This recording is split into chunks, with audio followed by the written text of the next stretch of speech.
ಈ ಬಟ್ಟೆ ಹಾಕೊಂಡು ಮದುಮಗನ್ ತರ ತಯಾರಾಗು ಅಂತ ಕೇಳ್ಕೊತಿದ್ದೀನಿ. ನೀನು ಇದನ್ನ ಮಾಡಲೇಬೇಕು.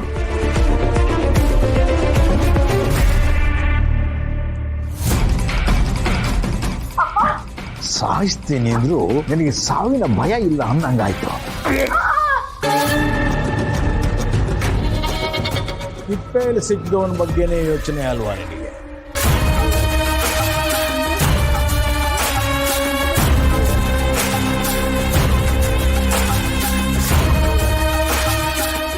ನೀನೀಗ ಸದ್ದಿಲ್ಲದೆ ನಿಂತ್ಕೊಂಡ್ಬಿಟ್ರೆ ನಿನ್ನ ಮನಸ್ಸಿನಲ್ಲಿ ಏನ್ ನಡೀತಾ ಇದೆ ಅನ್ನೋದು ನಂಗೆ ಗೊತ್ತಾಗಲ್ಲ ಅನ್ಕೊಂಡಿದ್ಯಾ ಮಾಲ್ತಿ?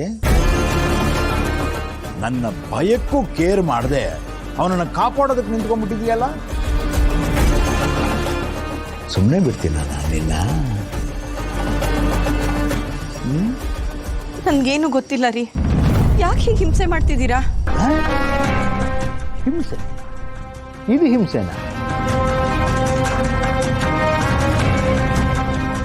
ಹಿಂಸೆ ಹಿಂಸೆ ಅಂದ್ರೆ ಏನು ಗೊತ್ತಾ ಮಾಲ್ತಿ? ಇದು ಇದು ಹಿಂಸೆ. ಕರ್ಣನಿಗೆ ತಾಳಿ ಕಟ್ಟಿದ ಹಾಗೆ ನಾಟಕ ಮಾಡು ಅಂತ ಹೇಳ್ಕೊಟ್ಟವಳು ನೀನೇ ತಾನೆ?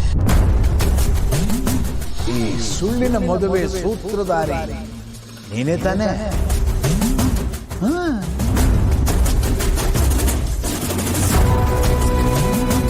ನಿಮ್ಗೆ ಯಾರು ಹೇಳಿದ್ದು? ನನಗೆ ಯಾರು ಹೇಳಿದ್ದು ಅಂದ್ರೆ ನಿನ್ನ ಪ್ರಕಾರ ಬೇರೆ ಯಾರೋ ಹೇಳದಿದ್ರೆ ನನಗಿದು ಗೊತ್ತೇ ಆಗೋಲ್ಲ ಅಂತ? ನನಗೆ ಕಂಡುಹಿಡಿಯೋಕ್ಕಾಗಲ್ಲ, ನನ್ನನ್ನು ಮುಟ್ಟಾಳ ಅನ್ಕೊಂಡಿದ್ಯಾ? ಇಷ್ಟು ವರ್ಷ ನನ್ನ ಜೊತೆಯಲ್ಲಿದ್ದು ನನ್ನನ್ನು ಇಷ್ಟು ಸಲೀಸಾಗಿ ತಗೋತಾ ಇದೀಯಾ ಅಂದ್ರೆ ನಿನಗೆ ಪಾಠ ಕಲಿಸ್ಲೇಬೇಕು. ಕಲಿಸ್ತೀನಿ. ಕಾರಣ ಇಷ್ಟೆಲ್ಲ ಯೋಚನೆ ಮಾಡೋ ಅಂತ ನಾಯಿ ಅಲ್ಲ ಅಂತ ನಂಗೆ ಚೆನ್ನಾಗಿ ಗೊತ್ತು. ಇಷ್ಟೆಲ್ಲ ಆಗಿದೆ ಅಂದಮೇಲೆ ಇದು ನಿನ್ನ ಕಿತಾಪತಿನೇ ಅನ್ನೋದ್ರಲ್ಲಿ ಅನುಮಾನನೇ ಇಲ್ಲ. ನಿನ್ನ ಹಲ್ಲು ಕಿತ್ತಿರೋ ಹಾವು ಅಂದ್ಕೊಂಡಿದ್ದೆ, ಆದ್ರೆ ಬಾಲದಲ್ಲೇ ವಿಷ ತುಂಬಿಕೊಂಡಿದೀಯ. ಈ ಹಾವನ್ನ ಹೇಗೆ ಆಡಿಸ್ಬೇಕು ಅಂತ ನಾನು ನಿರ್ಧಾರ ಮಾಡ್ತೀನಿ.